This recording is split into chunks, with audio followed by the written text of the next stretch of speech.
Halo teman-teman, kali ini saya akan share cara bernegosiasi dengan developer yang baik dan benar agar kita tidak ditagih pinjaman. Nah, video ini saya buat khusus buat teman-teman yang sekarang sedang pusing karena sudah ditagih developer langsung datang ke rumah.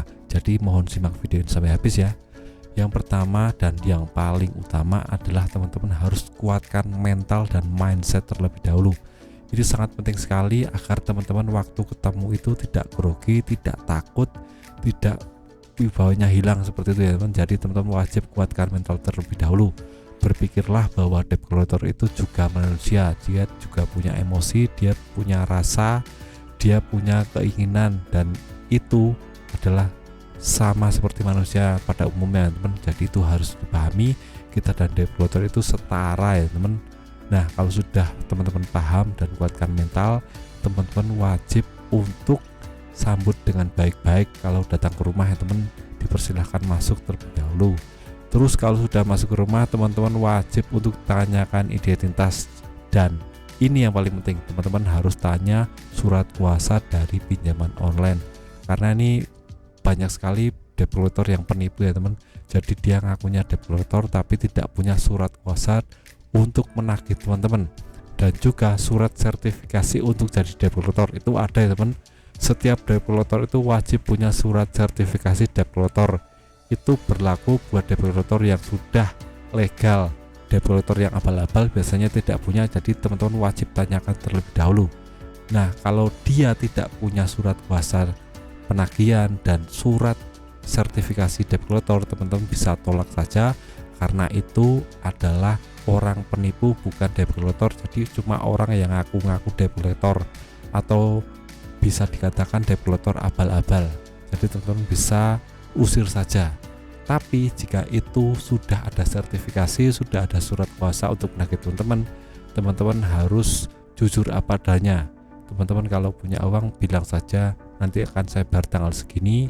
Tapi kalau teman-teman fix nggak punya uang untuk membayar, teman-teman jujur saja, saya sedang tidak punya uang, saya akan berusaha keras untuk membayar kalau saya punya uang, seperti itu. Nanti debt collector juga akan paham tentang kondisi teman-teman dan mungkin akan menagih di lain waktu ya teman. Tapi paling enggak kan waktu itu teman-teman tidak membayar ke debt collector, itu yang paling penting. Dan yang paling penting teman-teman harus tahu, jika debt collector itu untuk peraturan OJK terbaru itu tidak boleh menagih di atas jam 8 malam ya teman. Jadi umpamanya teman-teman hari ini debt collector datang, besoknya teman-teman harus kalau pulang ke rumah itu jam 8 lebih ya teman, agar tidak berpapasan dengan debt collector. Kalau debt collector sampai datang ke rumah teman-teman jam 8 lebih, itu sudah melanggar peraturan OJK, dan teman-teman bisa untuk mempidanakan karena sudah ada kebijakan dari OJK tentang peraturan itu. Debt collector tidak boleh menagih jam 8 lebih. Nah, teman-teman harus tunggu dulu 90 hari. Kenapa kok 90 hari bang? Karena sudah lewat 90 hari debt collector tidak boleh menagih ke rumah teman-teman. Itu ada peraturan dari OJK, teman-teman bisa lihat saja, saya lampirkan nanti di sini ya teman-teman bisa lihat sendiri. Ada peraturan yang mengatur jika debt collector tidak boleh menagih ke tempat teman-teman setelah 90 hari. Lewat 90 hari itu teman-teman datanya sudah masuk slik OJK atau datanya sudah busuk. Jadi fix teman-teman harus tunggu 90 hari agar debt collector tidak datang lagi ke rumah teman-teman. Nah, itu baru teman-teman bisa terbebas dari yang namanya pinjaman online, karena debt collector tidak akan menagih teman-teman, tapi data teman-teman akan busuk, akan terkena slik OJK. Jadi tidak bisa untuk pinjam kur, kredit HP, kredit mobil, semua yang berhubungan dengan kredit teman-teman tidak akan bisa untuk melakukannya. Nah, jika debt collector kekeh datang ke rumah teman-teman, teman-teman bisa laporkan ke Pak RT ya. Ini ada peraturan dari OJK seperti ini, debt collector tidak boleh menagih selama 90 hari. Tapi terlepas dari itu, teman-teman harus berusaha, bekerja, berdoa kepada Tuhan agar meminta pertolongan untuk bisa melunasi tagihan pinjaman.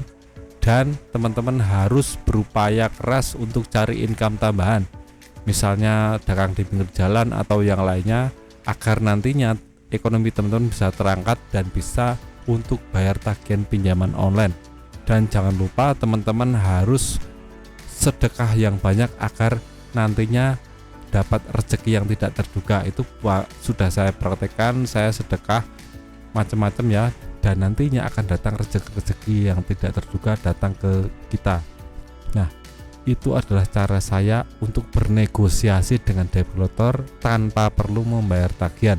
Jika teman-teman ada tips lain atau cara lain agar developer tidak datang ke rumah teman-teman bisa tulis saja di kolom komentar. Nah, sekian video dari saya, semoga bermanfaat. Tetap semangat untuk kehidupan yang lebih baik.